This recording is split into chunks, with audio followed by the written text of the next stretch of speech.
Women on a Green Mission. Follow along as two friends document their unfurling permaculture journeys. Join our chats each week where we'll be sharing how we and others apply permaculture to our gardens and daily life. We're no experts. We're at the start of our journey, fumbling our way to a greener life. We love your company along the way.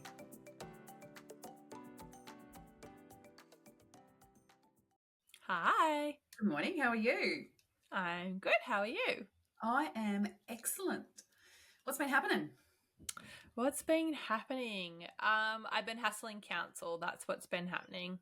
I feel like a lot of people can relate to that when you want to start doing stuff and figuring out, where you stand with council. But yeah, we had our plans get submitted and it's been sitting there for like 4 months. And so this was like approval for the plumbing. You have to get that first before I can actually submit our paperwork. I was sitting there for 4 months and I've been calling them, and I rocked up one day and he wasn't there and I just got sick of it. So I just kept calling.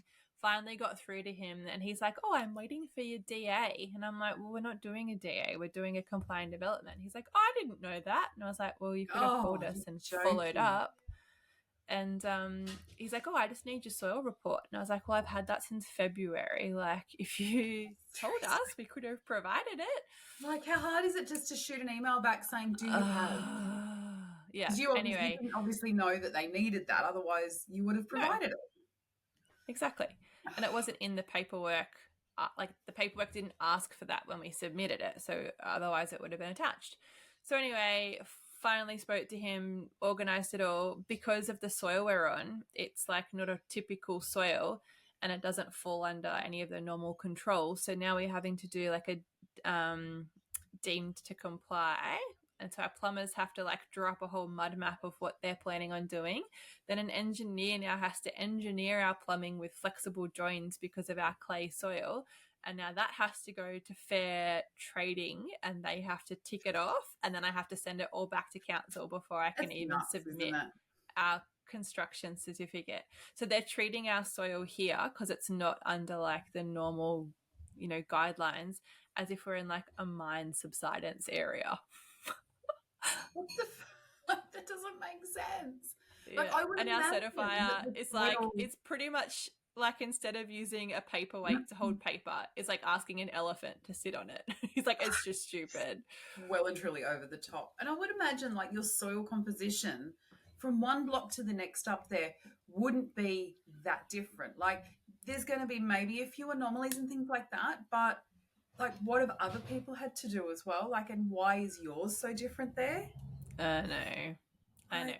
And our certifier kind of flagged it with us. He's like, I think this is going to happen. He's like, just a heads up.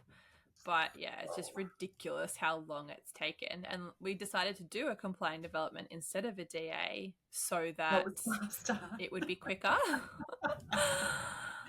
Showed you. Oh, man. Anyway. But yeah, besides that, we've had some hectic rain events actually, like just random storms of an evening that have kind of pummeled my seedlings. So I've got to come up with a better system. They were just outside.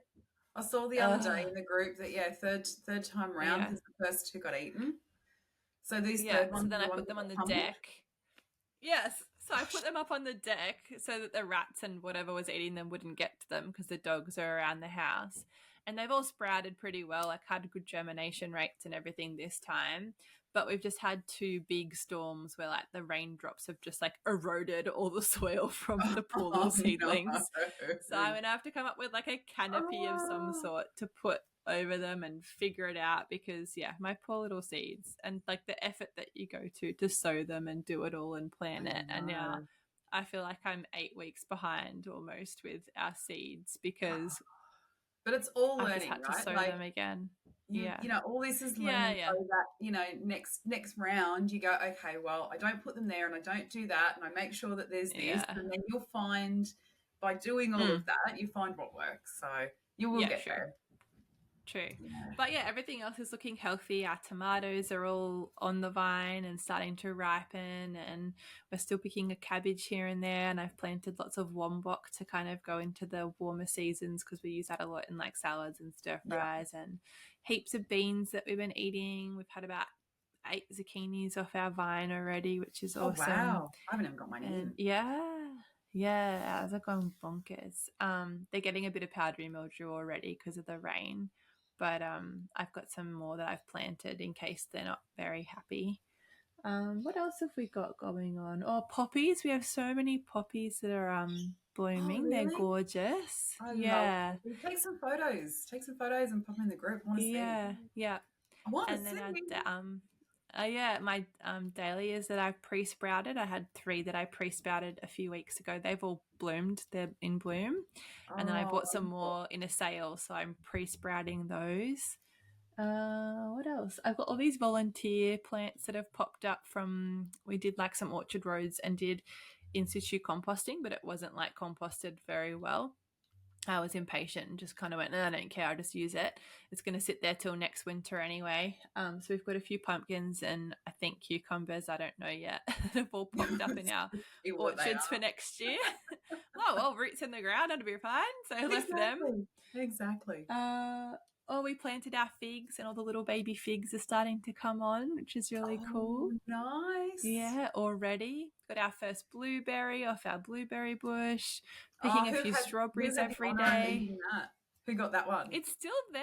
I said to Addie, it's yours because you're the blueberry nut in the family, and she still hasn't gone and picked it yet. Oh, come on, Addie. She better not wait. Like a bird will beat her to it. I was going to say, like a koala will come in or something like that and knock it off. Yeah. But yeah, there's lots of little things happening in the garden. What about you? Oh, well, I'm behind as well just because we've been busy, but I have been experimenting with soil blocking. So I bought the soil blocking tool, which produces for anyone. I don't know, how do you explain that to someone who's not watching?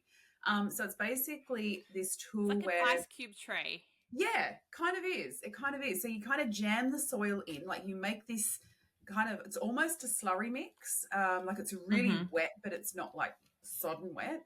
And then you jam it into these molds, and then you can like pop out these molds that are, and you plant the seeds straight in. So, it's basically just a soil block, like it doesn't have a pot. And I've been experimenting with that. I've got them in trays. So these trays that I've got are actually sprouting trays. Like they're designed for if you're sprouting, like shoots or, like seeds, like sprouting sprouts. I'm thinking, what's the word? Sprouts. So I've used those because I can put water in the bottom and I can fill that to a level where it's either just touching the bottom of the soil block so that there's still a wicking effect happening, or it's creating humidity because they've got a lid. So I thought, right, they're perfect because I can reuse those. So once they're done, I can take them inside out of UV and I can reuse them. So I've got 80 blocks that I've done that are fully planted up. So I didn't follow a specific recipe for the soil. Like you go online and there's like everyone's got their own, it's kind of like cakes. Everyone's got their own special recipe, right, that works for them. But I was just like, okay, I've got my compost. So I sifted compost. I had half a bag of Cocoa Pro left from a while ago. So I'm like, right, I'll put that in. And then I'm like, through the potting shed, I'm like, what else have I got like that I could put in there? And I found like half a bag of vermiculite, which I'd had for, I don't know, maybe 5 years. I don't even know why I bought it or used it. I can't even remember. But I'm like, whatever, I'll throw that in. I'll never buy that again because I didn't realize that the energy process that goes into making a vermiculite product is massive. So really, I didn't realize that. So I went, okay, well, that's not something that I'll utilize again. And someone in the group suggested, I can't think. My memory's gone. What did he suggest to use? Anyway, I'll have to come back to that. But someone in the group suggested like instead of vermiculite. Yeah. So, but anyway, I mixed it all up. I used worm wee as the moisture instead of just plain water. And so far so good. They're holding up. Each day I go over. I've got the lids weighted, so I've got pots on all of the lids, and I go over and tentatively lift the lids up and don't let any of the condensation run onto them because I don't want them to, disintegrate. Because I mean, once the roots are there, right? Once the plant's established, the roots air prune, like they prune themselves. The roots aren't going to grow out of the soil. So all that will hold together, so it won't be as friable. But at the moment, they're really friable and they're really quite sensitive. So I always wondered about that with soil blocking. Like if you're over the top watering, why they don't just fall to pieces. Yeah, you can't over the top water. You've got to have them in an environment that you can either water from underneath very gently. Even me putting water in, like I can't even use the hose on a really soft setting because it erodes the bottom away. So I've actually got a watering can with a very small long spout, and I'm like tipping it in. So some have got like the water at the bottom, and others I'm just using the humidity method just to see which one works better if one dissolves or doesn't dissolve or whatever. So I'm really keen to see how they'll go. Cool. And we've got I did the mushroom course with Kelly Wall from the Pickled Patch. Last weekend. Yeah. Went there and did that. Amazing, absolutely amazing. So she's got some more coming up as well. So if you are in the area and you're interested, jump onto her website. We had a really intimate group of students, and it was absolutely fantastic. Like I know that we went through it in our PDC with Brett, but I don't know. Like I still was. I don't know. I was still in my head about it. But after doing the course, I'm like, this is shit easy. Like so easy. So I've got a bucket of reishi on the go now. I've also got a packet, so like a snap lock bag of mycelium that I'm actually growing out. So I'm populating that, so that'll then go into the next bucket for reishi. And then I've got some yellow oyster mushrooms growing on logs. So I was like, again, like even with that, I still didn't sort of click that you can grow pretty much any mushroom on logs, because that's, it makes sense. Yeah, cool. Keen for that. And so the one that's in the plastic bag, is that so you don't have to keep buying mushroom spawn every time? Exactly, yeah. So what I'll do is I'll use that, part of that to inoculate the next bucket I do. So once it's all basically completely populated in the bag but before it fruits, right? So I don't want it to fruit. The bucket's going to fruit. So I don't want the bag to fruit. I just want it to fully populate in the bag, the mycelium. And then I'll take some of that mycelium out, inoculate another bucket, and then I'll go again in the bag. So I'll then take, some of that mycelium that was in that bag, inoculate, which is basically the same thing as what you're doing in the bucket, except you allow one to fruit and one not to fruit so that you can continue on. And you can do that with any mycelium. Some are trickier than others. But but you could really essentially buy it once, and if you're good at it, just keep going and going and going, or at least go several times before you then go, okay, well, you know what, I'll get a fresh batch and refresh it. Yeah. Yeah, so really it's almost like sourdough starter. Well, yeah, it is. It is, yeah. They just keep feeding it and letting it double and grow and using it, and then that's cool, because that was my thing. I was like, well, if it's $35 for a bag and I've got to buy that every time, I may as well buy mushrooms. But if you can do it yourself and keep refreshing your stock kind of thing, and it's a bit more closed loop than having to buy it every single time, that would be cost effective. I mean, even if you did buy it every single time, that's still, like, when you look at the cost of mushrooms per kilo and the haulage that you actually get from growing your own, and multiple, like if you feed your buckets and you're getting maybe 4 or 5, like Kelly was even saying, sometimes up to 7 flushes, like each flush gets a little bit, less, but, and you've got more chance of contamination, which means that is going to impact on your fruiting and all the rest of it. But if you're, if you're a bit lucky and you're quite good with what you're doing, you can get several flushes. So that's like, you can get potentially several kilos, out of that. So spend $35, get several kilos, which, if you're paying, $80 a kilo for like a specialty type mushroom, or if you're looking at, say, medicinals like your lion's mane or your reishi or things like that, like it becomes quite cost effective. But if you can grow your own, that's even more cost effective. Well, I'll have to look into it. It's something that Oscar and I both keep saying that we want to do. A bit hard in the tiny home at the moment, but I've got mine outside. Outdoor space. I've got mine outside. I've got the log outside in a shady, damp area, and then I've put the bucket just in a cool, shaded area that doesn't get any sun. No direct sun. Okay, I'll have to have a little look. And you can do them in the garden beds as well. So that was the other thing is we learnt that, you can actually just inoculate sugarcane mulch in the garden and just let them continue to come up in the garden, especially your oyster, like specific varieties of your oyster mushrooms. They're quite resilient, so they're almost weedy. So you can have like several years of mushrooms from one inoculation. So I just have to make sure the dogs don't pee on them. Yeah. Yeah, yellow oyster mushrooms. That has a different connotation there, right? Don't eat the yellow snow. Yeah, definitely. That seems cool. Maybe in some of my raised beds I could even do that like underneath my greens and my kale and stuff. Oh, I really want to do one of Kelly's workshops. I think will be coming down in December, so I might jump on her website. Yay. And actually, we've still got the link because Kelly was with us at Living Smart.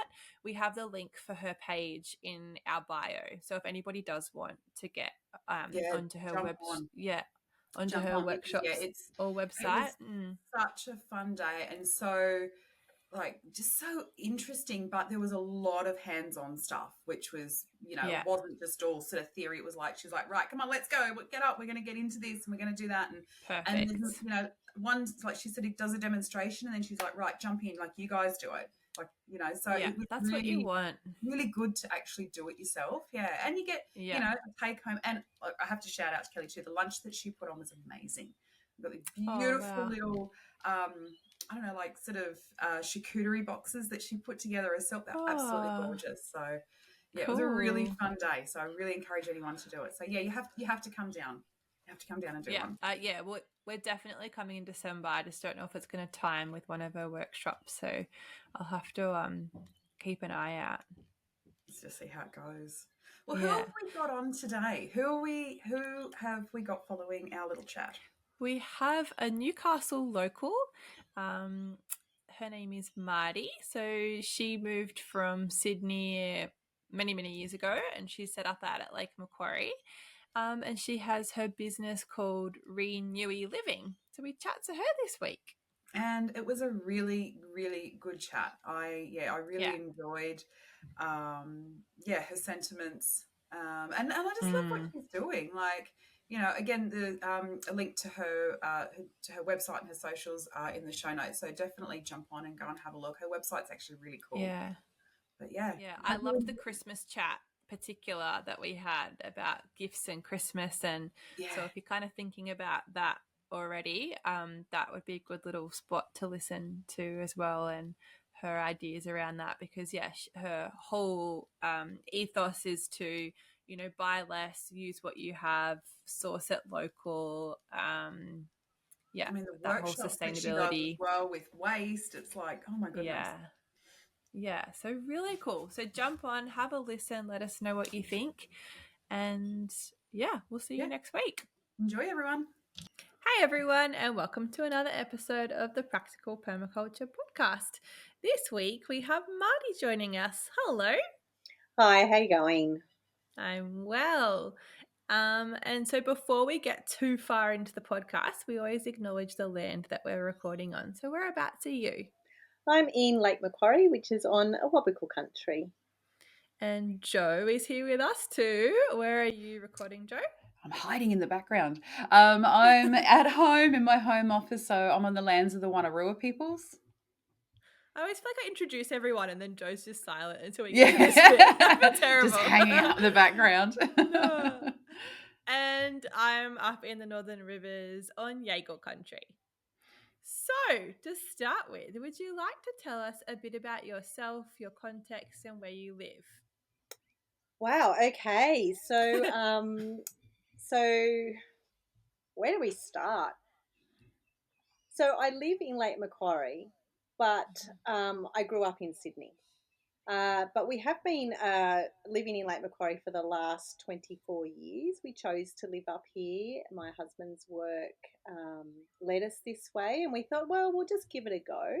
At that stage, both of us had jobs which were very transferable to anywhere, and so we have not looked back, and we love living up here in Lake Macquarie because it really suits our lifestyles.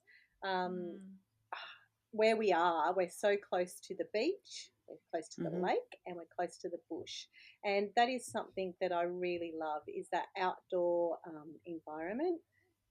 Where I grew up in Sydney, it was in the south of Sydney, and it was right. My backyard was basically the Royal National Park, which Oh, is lovely. the oldest national park in Australia. Yeah. And so we've always had a really good love for nature and the outdoors. And so it's really nice to be able to move from Sydney, where we really enjoyed it there, but needed to get out and move up to Lake Macquarie. Mm. Yeah, so and now we have a family, and so our kids are Newcastle born and bred, and they don't know any different, but they love it. And we keep on saying to them, wow, we just live in an amazing place. Like our commute, like if we're driving anywhere, we're driving around that lake, and that lake is bigger than Sydney Harbour, and there's a lot of public access to the lake as well. So we utilise that all the time. I was going to say, yeah, it's a really beautiful spot. We spent 10 years at Gwendolyn, so we were sort of just over the way from you. And we were the same. Like, it's just, yeah, being absolutely blessed to be living, in a spot that has so much natural beauty and so much natural resource as well, as far as, like, the fishing and the bush and the foraging and all of that goes with it as well. Yeah, we love it. And what we didn't realise until years later is when we moved up here, so that's 99, 2000 or so, but BHP in Newcastle closed down in 99. So we've only ever known the Newcastle region as the new Newcastle region. Yeah. And so I think we're even more fortunate with that. And it just means that we can just experience the outdoors all the time, and that's one of our primary goals as a family, every weekend to go bike riding, walking, boating, fishing, whatever the case may be, just getting outside. Yeah, lovely. I didn't realise that Lake Macquarie was bigger than the harbour. I know, it's phenomenal, isn't it? Yeah. And it's salt water. Crazy. And so it's got a channel, and it gets a great refresh all the time from the channel. Yeah, right. It's just a gorgeous place to be. And like years ago when we first moved up here, I flew out of Aero Pelican, which was in Belmont. They don't operate there anymore. They operate up at Newcastle Airport. And just flying out of Aero Pelican Airport into Sydney, like you look like you're going over tropical waters. It's amazing. So yeah, we love it up here, and it just having a family up here is even better. Amazing. And so how did you then get into what you're doing now? Do you kind of want to touch on that and what your business is? Certainly. So my business is ReNewy Living, and it's a sustainability business. And I have really been, I suppose, let's go back a little bit, is that sustainability as a term feels like it's only relatively new. And when I reflect back on my lifestyle and my growing up period when I was younger, I think our family was like that when I was growing up, but there was no terminology for it. Might have been seen as being frugal or a little bit different. But so, for example, that was the 80s. So I was a child of the 80s. That was my primary school and high school years. And at that stage, Glad wrap was really prominent. So everyone else had Glad wrap, bringing their lunches in Glad wrap, yet I was bringing my lunch in Tupperware containers, which was pretty uncool back in the 80s when Glad wrap was a really big thing. And every time we'd go out to, say, for the Easter show, or we'd go out hiking or on holidays, Mum would always cook our own food and take it with us for a picnic. And so we'd only buy something special, like an ice cream or some chips or something when we go out. We'd never spend the day and go and buy a whole range of food when we go out. So those kind of things sort of like they're imbued from when I was growing up. And then, as I got older, and being a teacher, I was actually a preschool teacher for 20 years. And I think that combined, my growing up combined with being a preschool teacher and seeing how other families live from that perspective, and then having my own family and then making different decisions with my own family, all of that combined leads to that whole sustainability aspect from an everyday perspective, that that we can actually do things. And I wanted to share that with others as well. Being a preschool teacher for so long, it's all about sharing that information with others and to make others feel confident. So it's sort of all that combined, sort of that led me into starting the business and trying to share that with others. So what is ReNewy? Can you sort of explain a little bit so about ReNewy, what that is? Yeah, so ReNewy Living, it's looks like it's a website, but ReNewy Living helps to empower our local communities who want to live sustainably to live with a very values aligned approach, so that you can have a really abundant, good and healthy lifestyle. And then I do that by, I've got a podcast. I do that with workshops in our local community as well, and a blog. So there's a different range of services that I offer. But the biggest thing for me is starting where we live. And because I live in Lake Macquarie, that's where I've started. So I'm starting with our local community and helping our local community and all the different good things that happen in our community to join them all together. So there's lots of different businesses and organisations that, that are a part of it. So like, you've got Landcare and you've got a Sustainable Neighbourhoods Group, and you've got, different nature places, but bringing all of those people together to share it with the rest of the community, to say, hey, they're out there and here they are. Cool. So Fantastic. very, very cool. What kind of workshops do you host?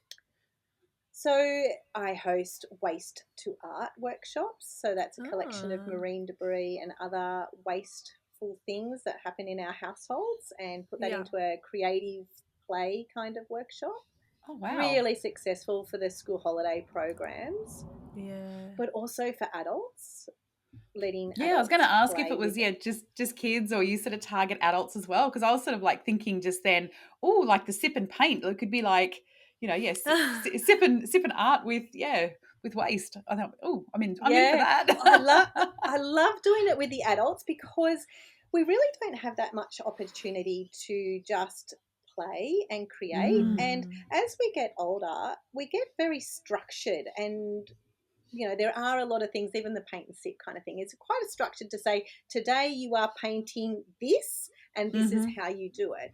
Whereas the waste to art workshops that I provide are, here are the resources, have a feel of what you like, choose what you really love the look of or the feel of, and then experiment with that, and then you can make your own thing. That's amazing. For some, it is amazing, and some adults just thrive on that and go, yay, I've got freedom to do what I want. And because waste is very imperfect, it allows for that creativity. There's no, I suppose, right or wrong. And I'm thinking of, our conditioning as adults as we get older, that there's an accepted way to do things, and a way that, may not be quite right, but, good job for you. But I suppose if you're dealing with these imperfect items, there is no structure, there's no right or wrong, there's no particular goalpost that you're aiming for. You are just doing, and you end up with a result that, shows that creative process. Yeah, exactly. So and that's really good. And it's so a part of that is, like, I go to the beach and I pick up rubbish from the beach, and it's one of those things. I think it stems back from when I was at preschool, going, oh, you could always do something with that. When you could do that. So that's just one of the workshops that I do. Cool. In addition to like slow stitching and sustainable, and I call it sustainable stitching, where you can experiment with textiles and stitches just to see, again, your creativity, because that's what I feel like when we need to be more sustainable. It's all about how can we do that in an imperfect kind of way and think a little bit out of the square. So those kind of workshops help with that. Yeah.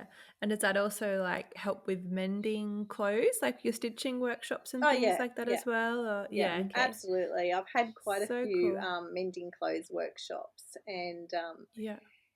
that is also really interesting on how many people feel comfortable with using a needle and thread, and how many people have no idea. Oh, we've on what lost to so do. many skills like that, haven't we? Yeah. Yeah, for sure. And so do you practice permaculture in your daily life? Is that something that you embrace?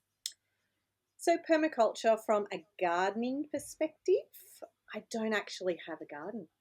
I do, but I don't actually do it on a daily basis. I did have a veggie garden when my kids were little, but then just the lifestyle that we were having with the kids, I shouldn't say lifestyle, it's more like the dynamics of what was happening with my children at the time when they were younger made it really challenging to get out in the garden and feel like it was quite relaxing. So that sort of went by the wayside. But in terms of my garden, I have a native garden. And I would see that that is a part of, encouraging that biodiversity and making sure that that garden is thriving. We back onto natural bush where we are, so it's even more imperative that we have a native garden. So that we're not having invasive weeds and gardening. Yeah. And it sort of flows quite nicely because we can see the natural bush from our backyard. By having a native garden means it flows very nicely into the trees around us. Yeah. I love that you shared that though, because it just demonstrates that, you don't have to have a vegetable garden, or you don't have to have, again, what some people expect that they should have, to have a permaculture garden, that you can, you still be practicing those ethics and those principles, but in your own context, in your own way that suits your lifestyle, your bandwidth, and what your capabilities are at that point in your life. So, yeah. Yeah. And it is that capabilities. And I look at that and go, well, I'm really good at just the gardening and having vegetation in the garden. And I feel confident that there are so many people out there that I know who have permaculture-based food gardens in their own backyards or have community gardens. And so I look at it from a different perspective. And also, like, the permaculture sort of comes from not just the gardening perspective, but that social perspective. Totally. Well. Yeah. Absolutely. Well, your whole business essentially, encompasses what permaculture design principles are, sustainability, trying to make, a more circular economy, and just the concept of intentionally designing your life with your values. I think that's so important. And you hear a lot of people say, oh, I can't do permaculture right now because I don't have a backyard, or I will do permaculture when I get some land. And I think it's so important to start where you are, and just the concept of intentionally designing your life around your values, that is like the heart of permaculture. So I think it's really important for people to kind of realize that, and it's not a barrier to practicing permaculture necessarily. Yeah, and incorporating it in our lives as well. So using no waste, or using everything so there's no waste. That to us has been really strong over our lifestyle. And even though it's not of a gardening perspective, we're doing it from other things, like, so for food, like for cooking, I really love cooking. So trying to maximize everything with the cooking is really important. So like when I make a homemade quiche, for example, with the quiche that I've got, it requires 2 full eggs and 4 egg yolks. So therefore, I'm left with 4 egg whites. So, using no way, like using all of that. Yeah. Most people would probably throw those egg whites out, but no, not me, because that means there's a pavlova in the oven. Exactly. If you can't use them now, you pop those babies into the freezer and they're there ready to go. Yeah, that's right. So, I mean, that's just one example of, trying to produce no waste or reuse as much as possible as well. Sometimes I do market stalls. So I went to the Living Smart Festival the other week, but I do have other market stalls. And the displays that I use in that market store, they're things like I've got this bit of timber here, and from a random place, I've got the trays from my local Buy Nothing group, and which is like totally good. Yes, they're so good. The Buy Nothing group is just like fabulous for borrowing things, sharing things, and just asking for those random items or passing on those random items that you no longer need and someone else might use them. Fantastic. What are some of your tips that you have about changing habits around purchasing things and consumption? It's going to be a big one, but the biggest tip is you've got to understand your why you actually want to change. Yeah. Making that important. And I have to go back to reusable water bottles. So when they came into effect, it was like everyone was going, oh, you have to get a reusable water bottle because, just the normal plastic ones are no good. And so you had this influx purchase of people buying water bottles. And now you've got a surplus of reusable water bottles that then become waste. It's like, well, why did people buy those in the first place? Was it just because they were told that they needed to buy those? Or did they really go into the inner why and go, well, I would really like to buy this one water bottle because I know it's better for my health, I know it's better for the environment. So understanding what your reasoning is for switching and making that into a habit is really important. Because otherwise it doesn't become a habit. Yeah. No, exactly. And I suppose even with like what you're saying about the water bottles, extending to that and going, well, okay, that's great. I'm going to go and buy this item that is supposedly going to be a greener, air quotes here, solution.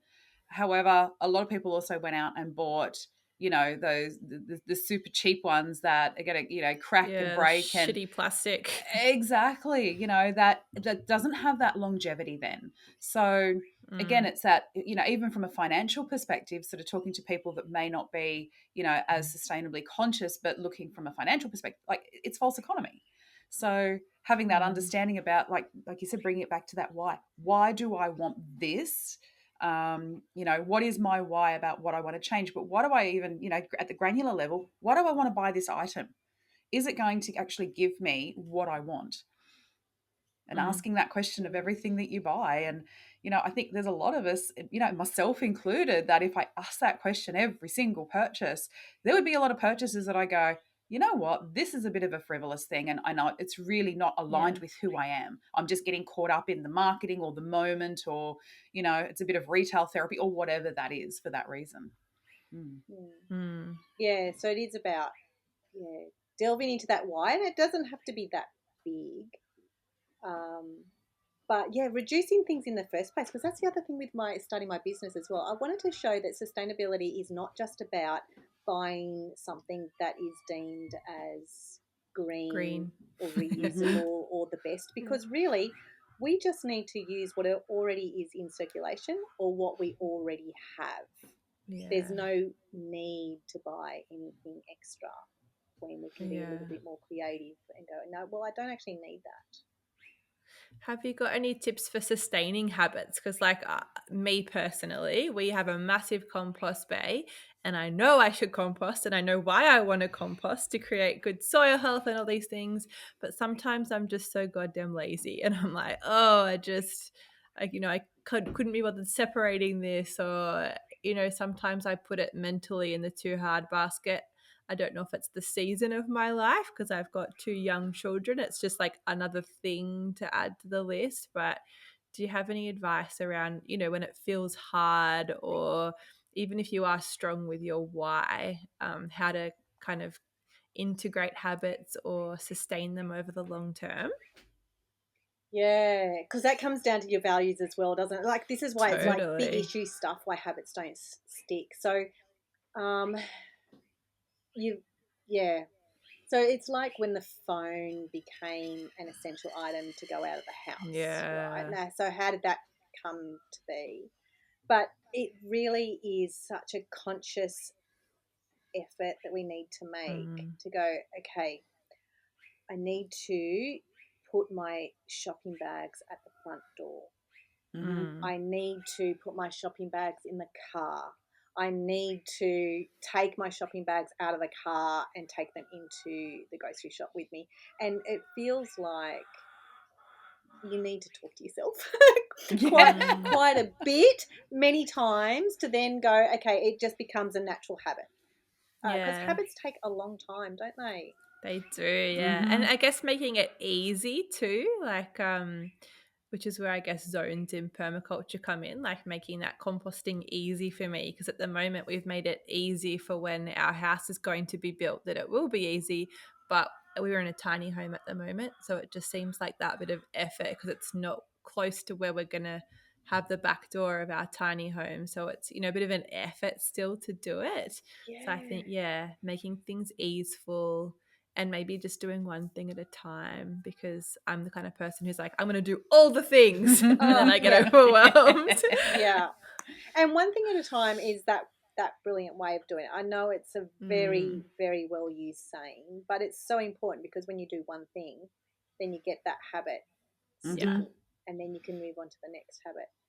And interesting that you say about the permaculture zones, because I think I remember reading that ages ago about why my veggie garden wasn't working very well for my kids and myself at the time. And I think it came down to those zones, which I found out afterwards, is where we had our veggie patch at the time. It was out in the side yard and it wasn't near the hose, and it was like I had to sort of go out the front through a gate, blah, blah, blah, blah. And then I read about the permaculture zones. I went, oh, it makes sense. The garden should really be out near the kitchen. It wasn't in a place that you flowed. Exactly. That's right. So making it easy would have been a lot more achievable, and making my habits stick as well. I'd love to ask about, like, I suppose even with the workshops that you run, it's easy, I suppose, to talk to the converted a little bit about this and talk to, you know, your kin about sustainability and those habits and those practices and those values. But do you find, you know, through your work that you come across people that really are either skeptical or question the need to be this focused on sustainability? And if you do, how do you kind of handle that?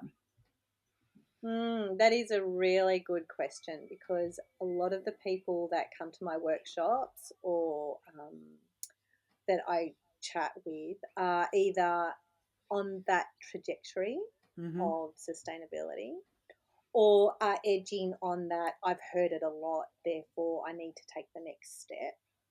I don't actually talk to people, not that that doesn't sound right, but talk to no one. I don't actually talk to people. I don't talk to people. Those people are, I guess, in your zone of influence, you know. It's the absolute zone of influence, right? So, like, and you're looking at the majority of people who are interested.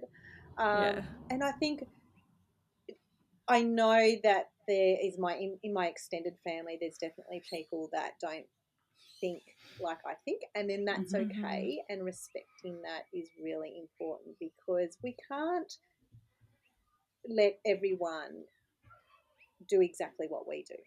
We still need to be really individual with it. But I remember my mother-in-law saying to me, oh my gosh, you must be the only person that has snap lock bags on your clothesline. Because I reuse them. You are not. I wash them out and reuse them. Well, no, so the whole thing is it's the only person that she knows of. Yeah. But I think what we also need to understand is about compassion, that yes, not everyone is going to do what we do or has the same ideology as what we do. And it's upsetting and frustrating, but I can't let that upset and frustrate me, and just know that, yes, the circle of influence, you have greater power. Yeah, I love that. Yeah. And I noticed on your website too, you're starting to sell secondhand items as well. Yeah, yeah. That's cool. I have an online shop, and it's all about selling pre-loved items and or items that have been made from a circular economy perspective. Okay. So one of my most popular items is handmade paper, and I have a local community member who makes that paper from wasteful paper, and she makes that into new paper, and it's just beautiful. Yeah. So it's this whole concept of collaboration to go, yeah, this is not waste. We don't need to throw that in the garbage. We can actually make something really beautiful out of it as well. Yeah. I think we really need to bring back, the idea of secondhand gifting and pre-loved gifting. I hate that there's a stigma that's connected to it. So we're doing a giveaway at Christmas time, and we've got a course and some seeds and some things like that. And I've got some books on my shelf, and I was actually going to talk to you, Jo, about including them in the giveaway. And I was like, ooh, how does that sit with me? Like, how would someone feel if they were given secondhand books as a prize? And I don't know, it's fine. There's nothing wrong with it. And I guess, like you said, the people in our community would probably be quite open to it. But I still think there's that stigma, or that they didn't spend money on this, or they've cheaped out. I don't know what it is. Yeah, but there's something that I still kind of comes up in me that I kind of sit there and think about and question, because to me, I would not care if I got a secondhand book. I'd go, oh, that's so lovely that you've read it, or someone else has read it and you thought that I'll enjoy it so much. But yeah, it kind of not hit a nerve, but you know what I mean? It kind of questioned something in me. Yeah. And I think we really need to kind of demystify that. And I know that there's a movement of making gifts to give to people, chutneys and things like that, or bread. But that pre-loved, there's still, I think, that little bit of stigma that comes with it in terms of gift giving. Yeah, I love that idea of having a pre-loved book as part of your prize, because I do think it sits very much with your own values and your own business. We it took a while to get there. So my eldest is 19, so it took a while to do the whole pre-loved Christmas within our family, and the first Christmas was a bit of a shock to my kids. We actually, because so you didn't word them up before? No, you didn't word sort of warn them. No, didn't warn them. And we re-gifted their own gifts, their own toys, and that's because not the ones that they were using, but ones that they had been given as gifts, in the last couple of years before that were sitting up high in the cupboard that we knew that they would actually use, and they hadn't. So we actually gifted those as their Christmas presents. It didn't go down so well. How old were they at the time? Yeah, they were much younger. So they were probably year 6 and so 3 at the time. So yeah, at a time where you're expecting you're going to get something really cool and you've never seen it before. So that didn't go down so well. So then from that learning,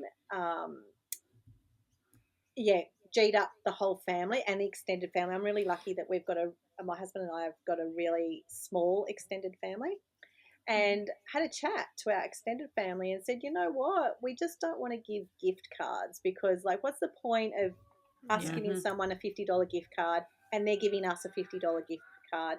It's not. Yeah, swapping a piece of plastic and then that's waste at the end. Yeah. Yeah, it's waste at the end, and it's not very warm. It's got no meaning. And so I said, we're going to give you pre-loved gifts. And I've really, really enjoyed gift giving when they're pre-loved, because I'm not just finding any random thing and just going, oh God, what am I going to give them? Yeah.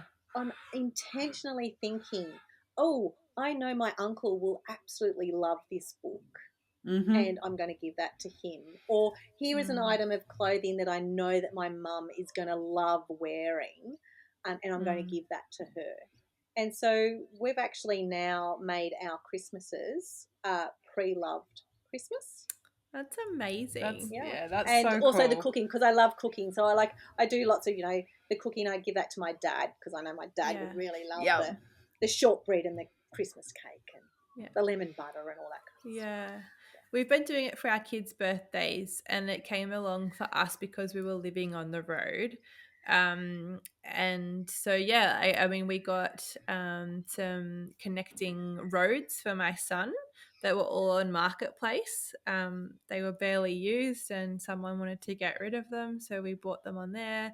So we've been doing a lot of it. And even for our Christmas this year, we try and give the kids an experience. So we're taking them to a kids concert, but then some of their other presents I've already kind of gotten squirreled away from just being on Marketplace and finding things that I know they're going to love, and they've got lots of life left in them. And our kids don't really blink anymore when they don't get something that's in a box or shiny wrapped up anymore. But there was still something that made me pause. It's funny. I used to do something similar with the toys with my daughter. So I was, young, very young single mum, and, didn't have a lot of money. So, it was all op shopping for me. Like, we didn't buy anything new because we just couldn't afford it. So there was always swaps happening, down at the local hall and things like that. But same thing, like I would put, clothes away or put toys away because I go, well, you've got all of, I mean, she was a lot younger, like, she was, pre-5. But I, put those items away, and then every couple of months I'd just swap them out. So I would then, re-gift what she's been playing with, bring out the ones that I popped away, and then, it was just, again, it was just circular. But I did that, and at the time, this was well before I knew what permaculture was, or even really understood sustainability, or before it was an issue, sort of in the mainstream. But I did that purely out of necessity. But it's interesting that when my circumstances changed and I didn't have to do that anymore, even when I did, it was still a little bit frowned upon. It was like, well, you're not broke anymore. You don't need to do that. You can go and, buy new things. And I'm like, yeah, but I like this over here. So why could I not? Why is there that stigma attached? So again, interesting how my sort of views had then started to shift based on what that societal expectation was. Yeah, that's a really interesting point that you've touched on, because it does come down to your background and whether things become scarce or not, whether it's forced scarcity or your own scarcity as well. How did you find those conversations with your family about pre-loved Christmas? I think it ended up to be fine. It wasn't a big deal because that's just sort of us. And I think also when the boys were a bit older, apart from that first Christmas where it was a disaster, the boys are now older, and so they're 19 and 16, and they now get it. They can understand where we're coming from, and they can see that that's a part of our family, and they've had enough experiences with friends and other people and seen how other people live. And when they come back to our house, they go, you know what, I get it. We don't need that stuff. We don't need this. So it's been quite an easy process. Yeah. Well, but like nice. The experience, like going back to what you were saying before, Elise, about experiences. My mum, who's 74, she's always been into experiences, and I love it as well. And she gave us as a family an experience of walking the overland track in Tasmania this year. Oh, cool. Great experience. Fantastic. So cool. Yeah, Oscar's granddad, we have a big extended family. So instead of buying everyone gifts, we go on like a pre-Christmas trip all together. So we'll go and he hires out and pays for, a big share house, and we all get a room each to have with our little family. We all chip in for food and cook together. But he kind of brings us together and pays for accommodation somewhere. And that's his Christmas gift for us, because he's like, I don't know what you all want, and I'm not just buying stuff for the sake of buying it. He doesn't come at it from that eco perspective, but I just love that, it's providing connection and time together, and we all have to sit down and have a meal and connect. And we might not see each other 6 months beforehand because everyone's got these big families and their lives and partners and kids and all the rest of it. So yeah, it's a lovely opportunity for us to all connect and be together. Love it. Connection with people is really important. And I think for me, important. coming from my family when I was growing up, about mum in particular, because mum worked part-time. She was also a teacher when I was younger. But her connection to community and friendships was really important, to the point, people would drop in all the time. And when we moved up to Lake Macquarie, that was something that I was missing. Like, where is my community? Where are my friends? Where are my people that just used to drop around to my house when I was growing up? Yeah. And then as a teacher, you realise that people are everything. We need to have really great connections and positive connections with people in order to make ourselves and our world a lot happier. Yeah. You have that on your website. One of your goals is to increase connections to community.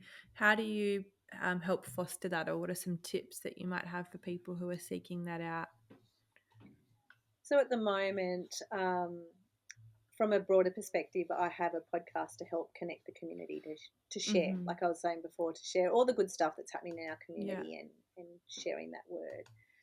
But from an individual level, it's getting out in the community. So, for example, one of the things I noticed, particularly in COVID times, is getting out into our front garden and just being outside your house and hanging around, doing the weeding like by hand, which is quite meditative. I quite like that. But being out in your front garden and being visible and chatting to the people who are coming down your street and giving them that time.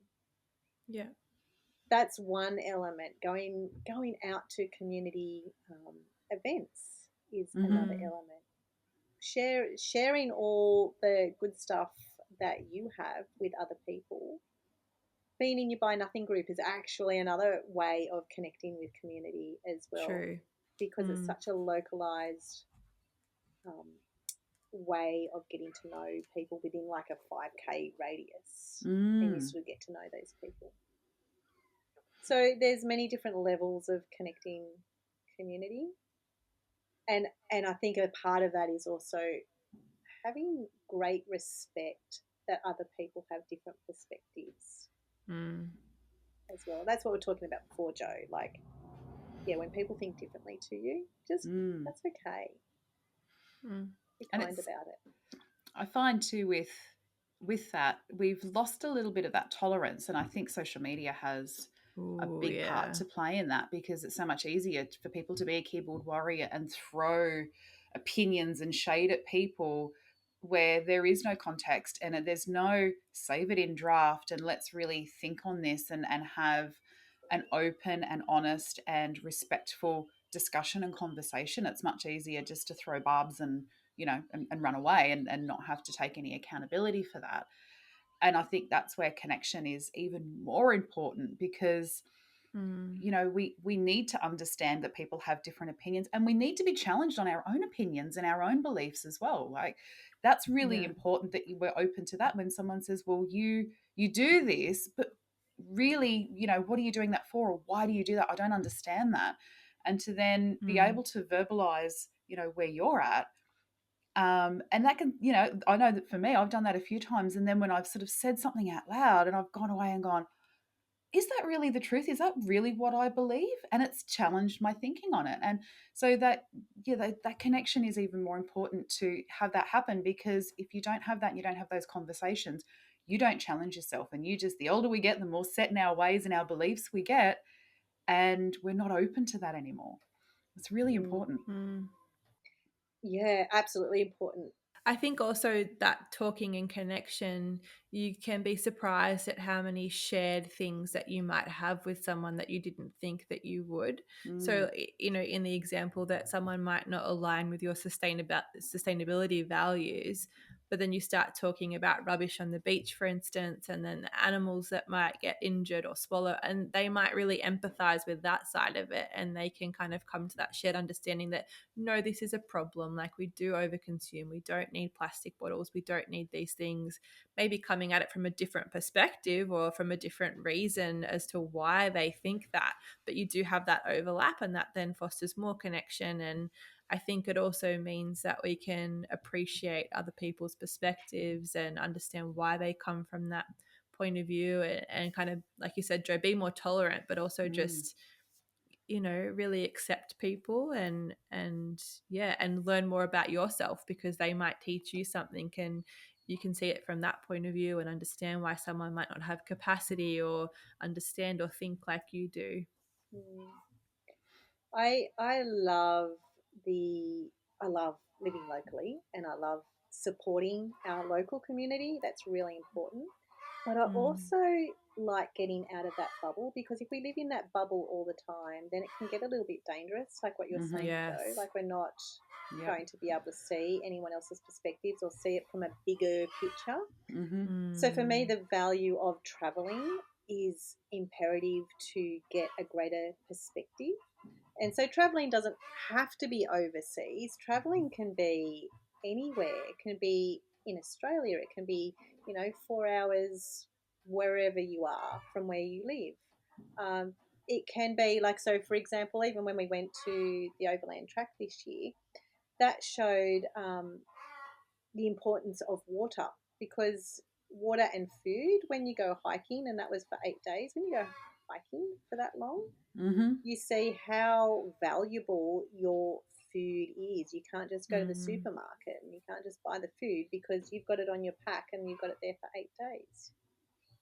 But anyway, yeah, so I was saying, but about traveling, really important to go traveling in order to come back to your own community with a different perspective, because you may be able to put different elements into your community to make it stronger. Even just going to your closest small local country town, you know where you are compared to where Joe is, you're in the same geographic location, but you're going to have people with vastly different opinions, backgrounds, context, because of the way they're living. And even between where you guys are and maybe inner city living in Newcastle, it's going to be very different, and they're all within an hour of each other. You don't need to spend a lot of money to travel and to do those things either. Yeah, agree. What are the plans, I suppose? So what's the plans for ReNewy? Have you got some workshops coming up? Are there different events, or how can people get involved with ReNewy and with yourself? The biggest involvement that I'd love your listeners to have would be check out my podcast, which is called the ReNewy Living Podcast. It's only just started, but it's got a lot of life in it, and I'm really excited about doing that, because I love talking to people in our local community and seeing how you can put any of those ideas into your own community as well. Yeah. I do workshops in our local Newcastle, Port Stephens, Maitland, Lake Mac, Central Coast area, like that, quite a big region, and they just will happen. So you've just got to keep an eye on that. You can subscribe to my newsletter at renewnewyliving.com.au. But yeah, that they are the essential plans. A lot of them are through the local councils. So it's the local councils who contract me to provide those workshops for their communities. So yeah, if you're in your local council area, maybe even follow their local pages. Fantastic. Lovely. And following you on socials, I'm sure you'll put all that info on there as well, so we can put all that. Absolutely. So and of course the socials are great, because they're very different to what's on my blog and what's in my newsletter. I have very different things. So by following on my social media as well as the newsletter and listen to the podcast, you're getting the diversity of sustainability right there. Yeah.